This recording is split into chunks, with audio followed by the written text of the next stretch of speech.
Magandang umaga mga bata! Ako si Teacher Sheila at ang pag-aaralan natin ngayong araw ay tungkol sa panghalip. Handa na bang makinig at matuto?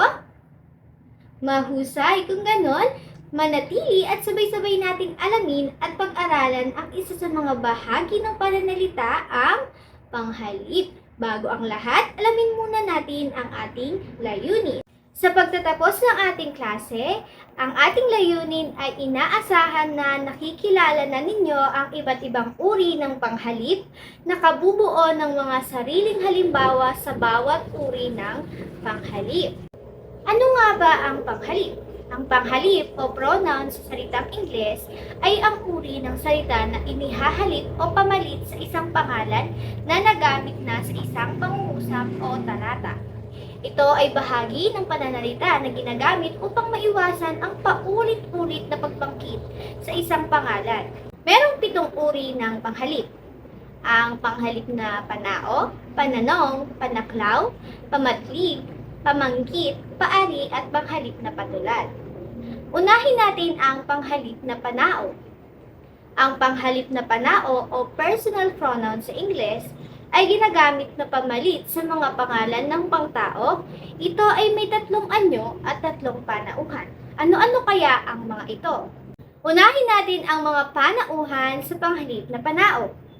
Ang mga panauhan sa panghalip na panao ay unang panauhan, ikalawang panauhan at ikatlong panauhan. Ano nga ba ang unang panauhan? Ang unang panauhan ay tumutukoy sa taong nagsasalita. Halimbawang salitang ginagamit dito ay salitang ako, ko, kita, tayo, natin, atin, kami, at namin. Isang halimbawa sa pangungusap nito ay ako ay nagsasanay maging isang guro. Ano kaya ang aking ginamit na panghalip? Ang salitang ako magaling. Isunod naman natin ang ikalawang panauhan. Ang pangalawang panauhan naman ay tumutukoy sa taong kinakausap. Ang mga salitang pwedeng gamitin dito ay ikaw, nang, mo, iyo, kayo, ninyo, at inyo. Halimbawang pangungusap nito ay ikaw ay dapat sumunod sa tagubilid. Ano ang aking ginamit na panghalip?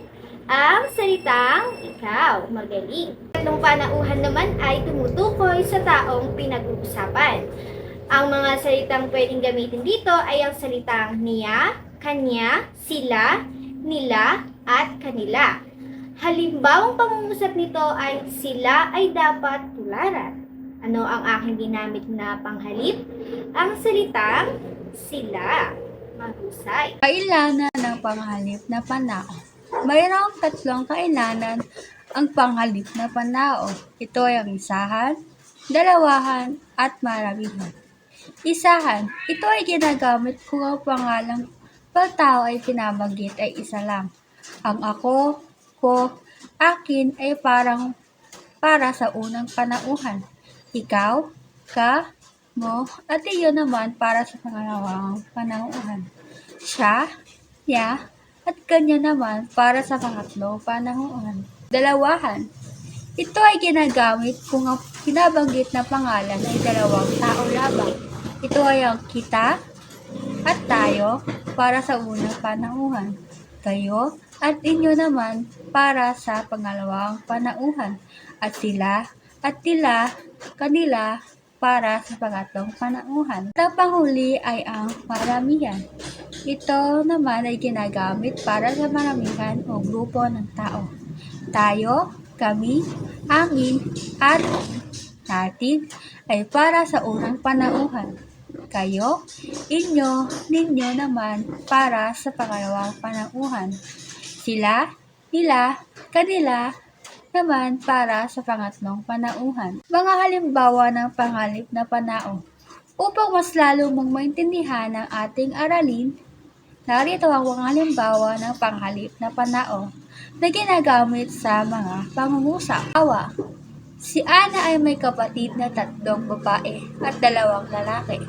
Siya ay may kapatid na 3 babae at 2 lalaki.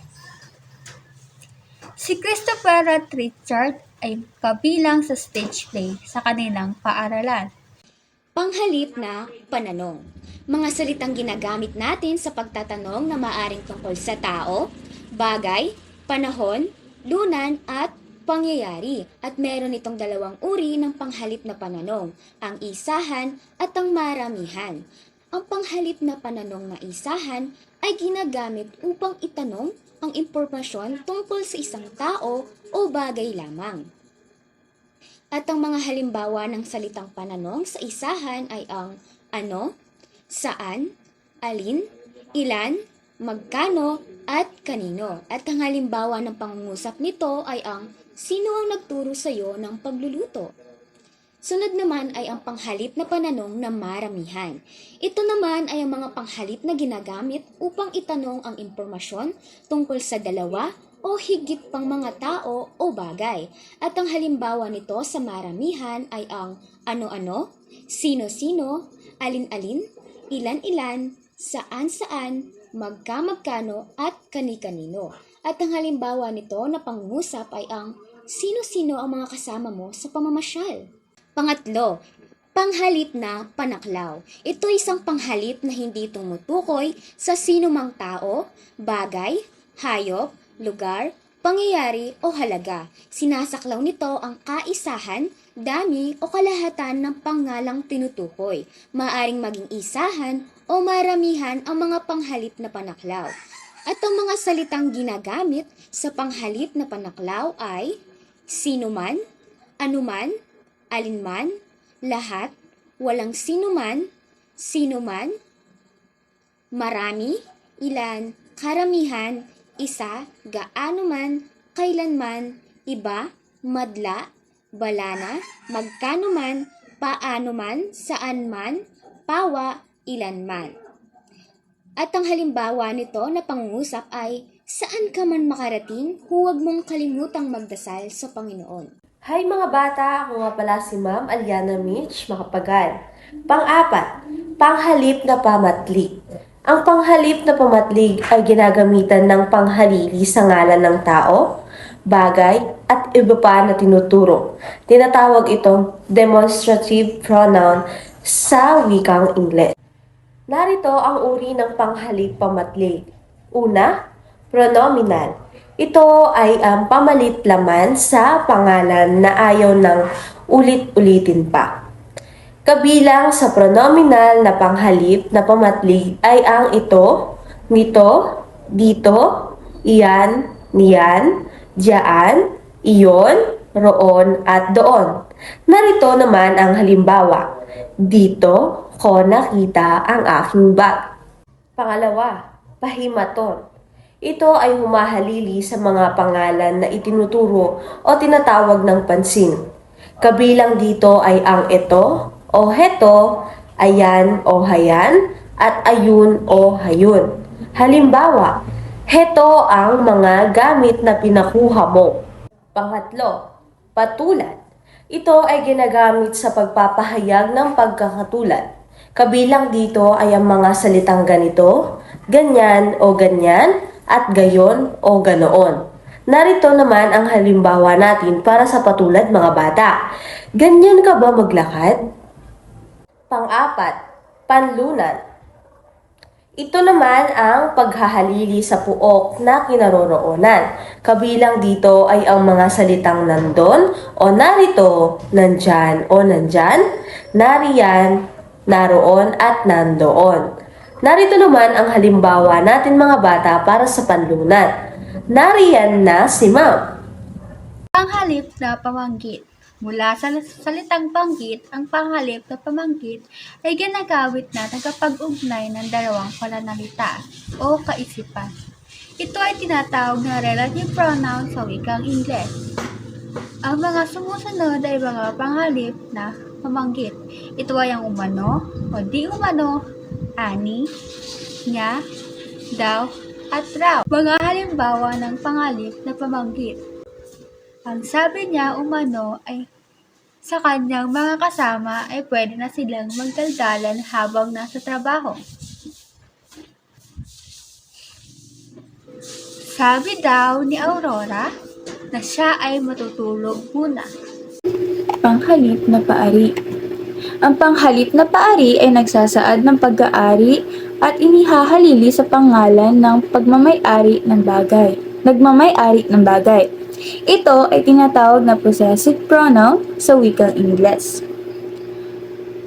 Halimbawa, ang bag na asul ay kaniya. Pangalawa, puntahan ninyo si Alex. May dalawang uri ng panghalip na paari. Una, ang isahan. Ito ay kinabibilangan ng mga salitang iyo, akin at kanya. Halimbawa, iyo ang lapis na iyan. Akin ang sapatos na pula. Narinig ninyo ba sa mga sinabi kong pangungusap ang mga salitang iyo, akin at kanya? Tama, mayroon itong mga salitang iyo, akin at kanya dahil ito ay ang isang uri ng panghalip na paari. Pangalawa, ang maramihan. Ito naman ay kinabibilangan ng mga salitang amin, atin, inyo at kaniya. Halimbawa, ang bagay na iyan ay atin. Ang mabait na aso na iyan ay amin. Narinig ba ninyo sa pangungusap na aking nabanggit ang mga salitang amin, atin, inyo at kaniya? Tama, dahil ang mga pangungusap na ito ay mga halimbawa ng paaring maramihan. Ang halip na ito ay may mga bagay na dapat mong tandaan. Una, wala dapat itong sa unahan. Halimbawa, huwag mong sabihin na ang pluma na ito ay sa kanya. Sa halip, ay sabihin mong ang pluma na ito ay kanya. Pangalawa, hindi dapat ito sinusundan ng pangalan. Pangatlo, dapat lagi itong nakikita sa bahaging pang-uri o pagkatapos ng panandang ay at sa unahan ng pangungusap kung walang ay. Susunod naman ay ang panghalip na patulad. Ang panghalip na patulad ay ginagamit sa paghahambing, pagkukumpara at pagtukoy ng mga salita, gawain, bagay o kaisipan. Ang mga halimbawa nito ay ganoon, ganito at ganiyan. Halimbawa, ganoon din ang aking damit. Ganyan din ang kulay ng aking sapatos. May narinig ba kayong ganoon, ganito at ganyan sa pangungusap ng mga sinabi ko? Sa mga pangungusap na aking sinabi? Tama, dahil ito ay halimbawa ng panghalip na patulad.